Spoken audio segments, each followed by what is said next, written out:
Students, कैसे हैं आप लोग। स्वागत है आपका मेरे यूट्यूब चैनल बेसिक क्लास में। और मैं हूं बेबू मिश्रा। एक बार फिर से मैं क्लास 9 का साइंस 2 का वीडियो लेक्चर लेकर आ गई हूँ। इसके पहले हम लोगों ने इसी लेसन नंबर जो है हमारा 16, जो कि आनुवंशिकता और परिवर्तन है, ये हमारा कंटिन्यू लेसन है। आज हम इस लेसन में लेक्चर नंबर 10 पढ़ेंगे।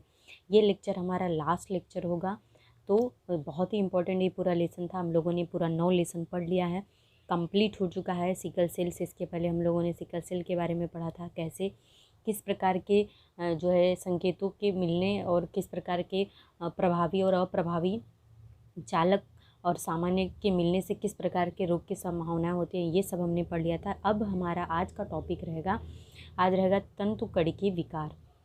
तंतुकड़िकी मतलब कि क्या होता है कि जब डीएनए के अणु के जनुक भी उत्परिवर्तन के कारण सदोष हो सकते हैं, या भ्रूण के विकास के समय केवल अंड कोशिकाएं से तंतुकड़िकाएं आती हैं। इस प्रकार के विकार केवल माता द्वारा ही संतान में मिलते हैं।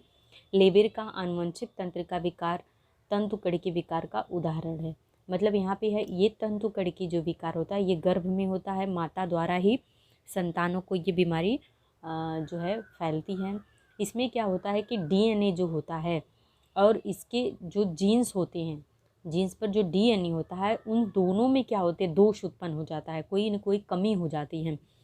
उसको उत्परिवर्तन बोलते हैं, मतलब म्यूटेशन बोलते हैं। कोई अचानक सडन चेंज हो जाता है।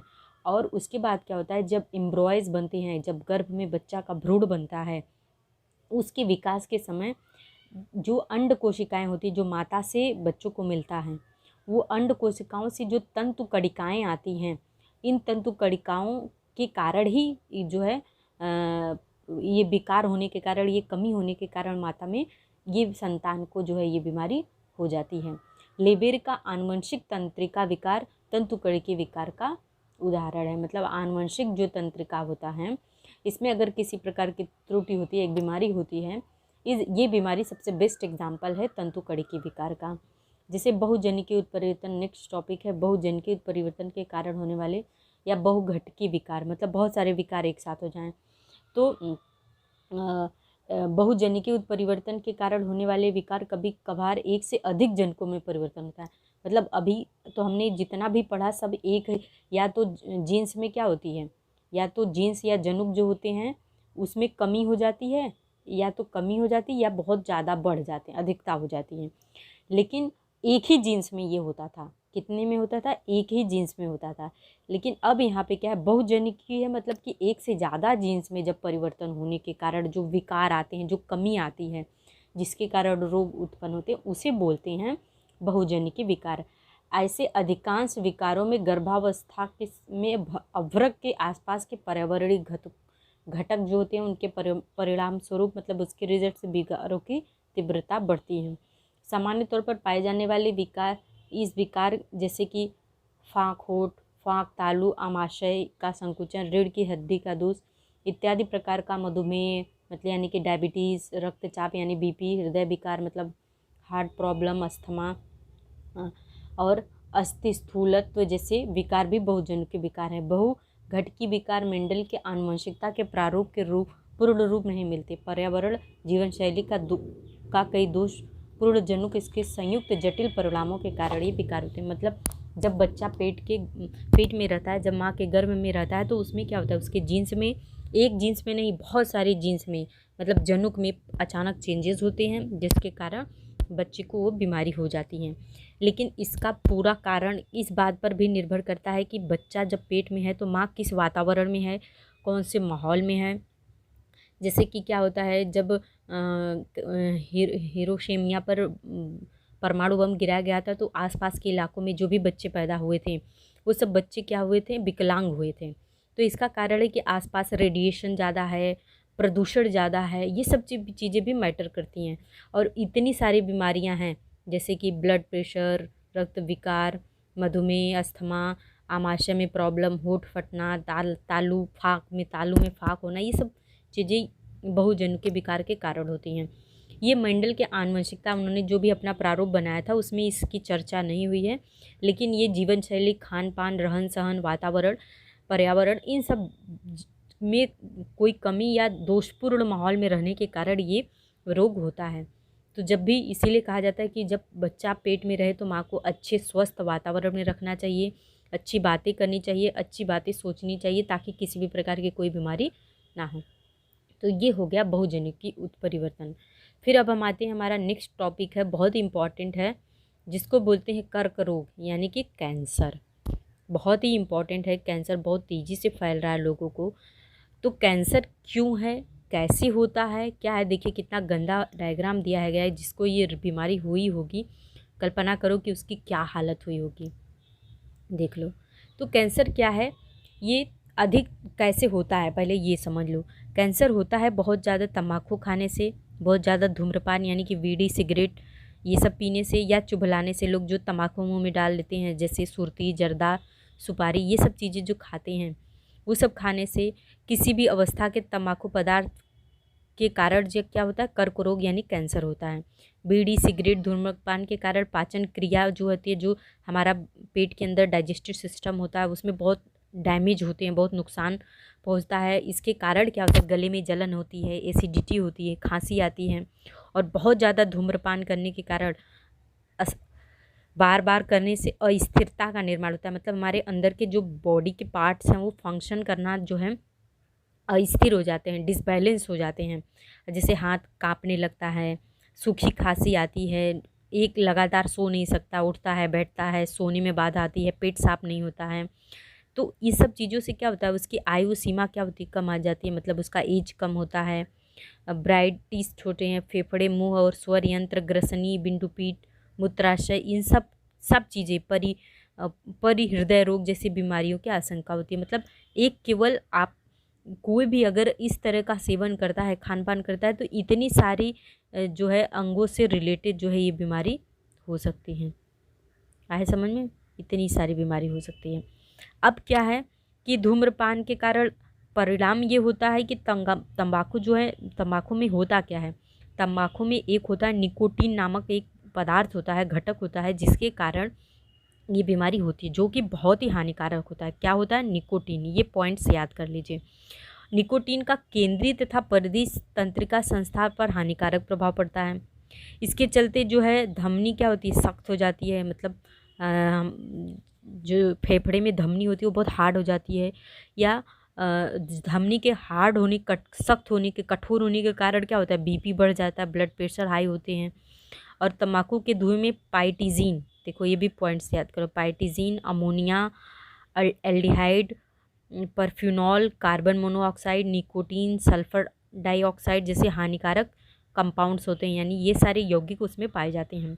जिसके कारण क्या होता है कि शरीर में अनलिमिटेड सेल डिवीज़न होते हैं। मतलब कि जो अनियंत्रित कोशिका विभाजन होती है, अनलिमिटेड, मतलब हमारी बॉडी में सेल डिवीज़न सबके बॉडी में होते हैं और होना ज़रूरी भी है, लेकिन वो एक बैलेंस्ड होता है।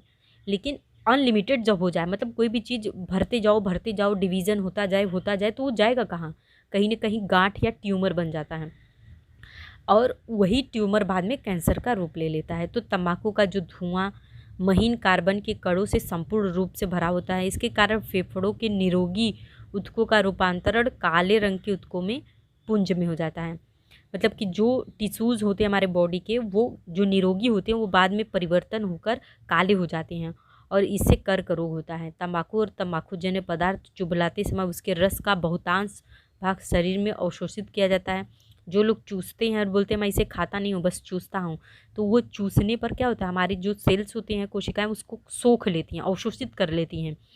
और उसके बाद वो क्या होती हैं, कहाँ से सूखते हैं, मुंह में डाल के जो लोग सूखते हैं, बहुत ज़्यादा सूखते हैं, तो ओठ जीभ में क्या होती है, गले में कर्क रोग होता है, ओठ में, जीभ में होता है, आँख खराब हो जाती है, दृष्टि दोष उत्पन्न होता है, तंत्रिका कंपन हो जाता है। मतलब हाथ पैर कांपने लगते हैं, चीज़ों को सही तरीके से रख नहीं सकते। इसलिए कर्क रोग से शरीर को बचाना हो तो तंबाकू तथा तंबाकू जैसे किसी भी पदार्थ का सेवन नहीं किया जाना चाहिए।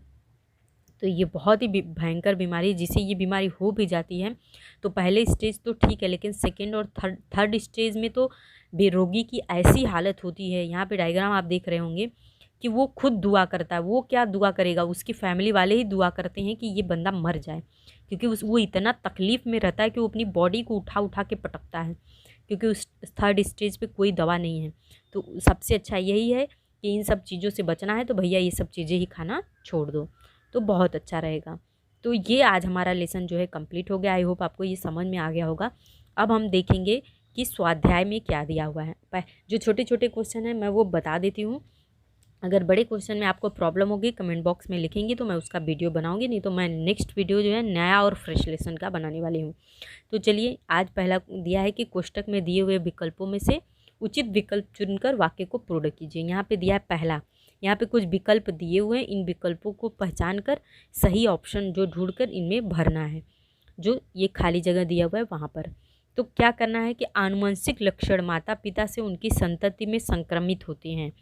डैश डैश डैश मतलब डैश है को आनुवंशिकता के कार्यकारी घटक कहते हैं। क्या कहते हैं? आनुवंशिकता के कार्य। किसको बोलते हैं? ये होगा जनुक होता है, यहाँ पे जनुक ही होगा। ये लास्ट वाला ऑप्शन होगा, पहले में भरा जाएगा। आनुवंशिक लक्षण माता पिता से उसकी संतति में संक्रमित होते हैं। जनुक को आनुवंशिकता के कार्यकारी घटक कहते हैं। ठीक है, सेकेंड पर आते हैं। प्रजनन की डैश प्रक्रिया द्वारा जन्म लेने वाले सजीवों में सूक्ष्म भेद होता है। तो प्रजनन की अलैंगिक प्रक्रिया द्वारा जन्म लेने वाले सजीवों में सूक्ष्म भेद होता है। कौन सा? प्रजनन की अलैंगिक प्रजनन प्रक्रिया द्वारा, मतलब सेकंड जो होगा वो सेकंड में डाला जाएगा। ठीक है, थर्ड पर आते हैं। थर्ड वन, सजीवों की कोशिका केंद्रक में होने वाला तथा आनुवंशिक गुणधर्म संक्रमित करने वाले घटक हैं। कौन से घटक हैं? सजीवों के कोशिका केंद्रक में होने वाला तथा आनुवंशिक गुणधर्म संक्रमित करने वाला घटक गुणसूत्र होता है। क्या होता है? गुणसूत्र। ये तीसरा वाला ऑप्शन जो है तीसरे में आएगा। ठीक है, इसके बाद फोर्थ है, गुणसूत्र प्रमुख रूप से किससे बना होता है? डीएनए से बना होता है। तो यहाँ पे ये नेक्स्ट ये जो डीएनए है चौथा वाला ऑप्शन चौथे में आएगा। पांचवा है, प्रजनन की डैश प्रक्रिया द्वारा जन्म लेने वाले सजीवों में अधिक मात्रा में भेद होता है। तो अलैंगिक में सूक्ष्म मात्रा में भेद होता था, तो लैंगिक प्रजनन में अधिक मात्रा में होगा। तो ये सेकेंड वाला इसमें आ जाएगा। ठीक है, तो इस तरीके से यहाँ पे भर देंगे लैंगिक प्रजनन प्रक्रिया द्वारा जन्म लेने वाले सजीवों में अधिक मात्रा में भेद होता है। ठीक है, पहला क्वेश्चन हो गया। दूसरा दिया है, किसी एक संकर की सहायता से मेंडल की एक संतति स्पष्ट कीजिए। सब बुक में दिया हुआ, आप देखेंगे तो सारा आंसर मिल जाएगा। मेंडल की द्विसंकर संतति किसी एक संकर स्पष्ट कीजिए। अगर आपको फिर भी नहीं मिलता तो कमेंट बॉक्स में लिखिए, मैं इसका वीडियो बनाकर अपलोड कर दूंगी। छोटे छोटे क्वेश्चन है, बुक में है। गुणसूत्र की परिभाषा मैंने बताया भी था। डीएनए की अणु की रचना, उसका डायग्राम बनाना है। डीएनए की फिंगरप्रिंट ही उसका उपयोग करना है। वो सारा पैराग्राफ ऊपर दिया हुआ है, आप उसके बारे में लिख सकते हैं, उसको याद भी करना है। उसके बाद आरएनए की रचना, कार्य और कितने प्रकार के होते हैं? 3 प्रकार के मैंने बताया था, आरएनए, एमआरएनए और टीआरएनए। तीनों प्रकार का यहाँ पे ये सारी लिख देना है, उसका डायग्राम बना देना है। वधू और वर दोनों का विवाह पूरे रक्त की जांच कराने की आवश्यक है। ऐसा कराने से पता चल जाएगा कि वधू और वर कौन सी बीमारी से ग्रसित हैं और कौन से के कारक हैं और क्या प्रभावी कारक हैं, चालक हैं या अचालक हैं, सामान्य हैं। तो ऐसा करने से होने वाली जो संतान होगी उसमें किसी तरह की बीमारी होने की संभावना बहुत कम होगी। फिर चौथा क्वेश्चन है, डाउन सिंड्रोम या मंगोलिका, ये बीमारी ऊपर दिया हुआ, मैंने पढ़ाया भी है, उसके बारे में लिख लेंगे। एक जनु के विकार और सिकल सेल एनीमिया का लक्षण तथा उपाय सब लिखना है। तो ये भी ऊपर दिया हुआ है, आप देख के लिख सकते हैं। सिकल सेल एनीमिया में क्या होता है कि जनु के परिवर्तन या हीमोग्लोबिन की रचना में के ग्लूटामिन अम्ल की जगह क्या आ जाता है? वैलिन अम्ल ले लेता है, मैंने बताया था, जिसके कारण क्या होते हैं? हीमोग्लोबिन के अणुओं की रचना बदल जाती है। और वो रचना कैसी हो जाती है? कुछ ऐसी हो जाती है, ऊपर दिया हुआ है। तो वो क्या हंसी जैसी रचना हो जाती है और जिससे लाल रक्त कणिका क्या होती है? बहुतल से सामान्य आकार की हंसी जैसी हो जाती है और वो एक ही जगह पे क्या होते हैं? जमा हो जाती हैं, जिससे कि गुठली बन जाती है और वो आगे बढ़ने में या रक्त के प्रवाह में बाधा उत्पन्न करते हैं। और इन सब कारणों से व्यक्ति के क्या होते हैं? सिकल सेल एनीमिया से पीड़ित व्यक्ति में ऑक्सीजन की, हीमोग्लोबिन के ऑक्सीजन वहन करने की क्षमता क्या होती है? कम हो जाती है। तो इस तरीके से इसका आंसर लिख लेंगे, बहुत ही सिंपल है। तो ये है हमारा फोर्थ क्वेश्चन हो गया। फिफ्थ पे आते हैं, इसमें मिलान करना है, तो ये भी मैं आपको बता देती हूँ। फिफ्थ पे कैसे मिलान करना है, इसमें देखो लेबर की आनुवंशिक तंत्र विकृति है। तो लेबर की आनुवंशिक तंत्र विकृति तंतु कणिका, मतलब ये पहला है तो इसका मिलान पहला दूसरा इस तीसरे से होगा, तंतु कणिका विकार से होगा। और क में जो होगा, क में चौथे से होगा, यानी कि ये भ्रूण विकसित होते समय विकृति निर्माण होती है। ठीक है, पहला, तीसरा, चौथा एक लाइन में आएंगे। ठीक है, फिर मधुमेह का क्या होगा, ये जो मधुमेह है ये बहुघटकी विकृति के कारण होता है, अभी जस्ट मैंने पढ़ा है। और इसमें क्या होते हैं, ये सबसे नीचे वाला जो 5वां दिया हुआ है, रक्त ग्लूकोज की मात्रा का परिणाम होता है। जब मधुमेह होता है ये दूसरा, तो ये बहुघटकी के कारण होता है। ये भी दूसरी लाइन में आ जाएगा और ये भी दूसरे का हो जाएगा। ठीक है, ये तीनों एक लाइन में आ जाएंगे। ठीक है, उसके बाद रंजकहीनता जो होती है तीसरा, रंजकहीनता क्या होती है, इसके 5वें से एक जनु की विकृति होती है, सॉरी चौथा नहीं 5वां होगा यहाँ पर।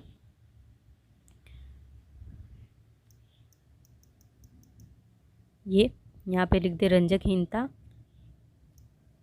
तीसरा, इसका 5वां। और इसमें क्या होते हैं, निस्तेज होता है और सफ़ेद बाल होते हैं, अभी मैंने लास्ट लेक्चर में पढ़ाया था। उसके बाद टर्नर सिंड्रोम जो होता है चौथा है, इसका आंसर हो जाएगा ये 445 + x होता है, मतलब इस चौथे का इस दूसरे से। और क में जब हम आएंगे तो ये क्या होता है, स्त्रियां प्रजनन क्षम नहीं होती हैं, ये स्त्रियों में होने वाला, मतलब ये तीसरा, ये आपस में एक लाइन में रहेंगे। उसके बाद क्लाइनफेल्टर सिंड्रोम किसके कारण होता है, तो बचा ये, तो ये जो 5वां है ये इस पहले में जाएगा। और फिर किस में आ जाएगा, पुरुषों में प्रजनन क्षम नहीं होता, यानी कि दूसरे में आ जाएगा। 5वां पहला और दूसरा, ब में पहला और क में दूसरा, इस तरीके से इसका आंसर हो जाएगा। ठीक है, तो आप, आई होप आपको समझ में आ गया। अगर कोई डाउट हो तो भी कमेंट बॉक्स में लिखिए। पूरा वीडियो देख रहे हैं इसके लिए बहुत बहुत धन्यवाद। इसी तरीके से पूरा वीडियो देखिए, बहुत टाइम ले रहा है लेकिन फिर भी इतना बहुत ज़्यादा नहीं है। चलिए ये लास्ट देख लीजिए। 6वां सहसंबंध लिखना है। सहसंबंध किसका लिखना है कि 44 + x, तो कौन सी बीमारी होती है, टर्नर सिंड्रोम। तो 44 + XX और y से कौन सा होता है, क्लाइनफेल्टर सिंड्रोम। कौन सा होता है, ये जो यहाँ पे लिखा हुआ है, ये मैं दिखा दे रही हूँ, यही यहाँ पे फील होगा, क्लाइनफेल्टर सिंड्रोम। ठीक है, उसके बाद दूसरा दिया हुआ है कि 3 संबंधित एक संकर होता है। तो 9 संबंधित 3 कौन सा संकर होगा, तो यहाँ पे लिखेंगे द्विसंकर। क्या होगा, यहाँ पे लिखेंगे द्विसंकर, ये हो जाएगा। और तीसरा जो दिया हुआ है, तीसरा दिया है स्त्रियां टर्नर सिंड्रोम। स्त्रियों में जब टर्नर सिंड्रोम होता है तो पुरुष में कौन सा सिंड्रोम होता है, तो तीसरे में भी यही क्लाइनफेल्टर सिंड्रोम होगा, ये तीसरा यहाँ पे भर दिया जाएगा। तो पुरुषों में क्लाइनफेल्टर सिंड्रोम होता है। आई होप आपको ये वीडियो पसंद आया होगा। आपने अभी तक देखा, तब तक के लिए धन्यवाद। इसी तरह देखते रहिए। मैं आपके लिए नेक्स्ट वीडियो लेक्चर प्रिपेयर करूँगी, फ्रेश और एकदम मज़ेदार इंटरेस्टिंग फैक्ट में। तब तक के लिए friends, bye, thanks for watching.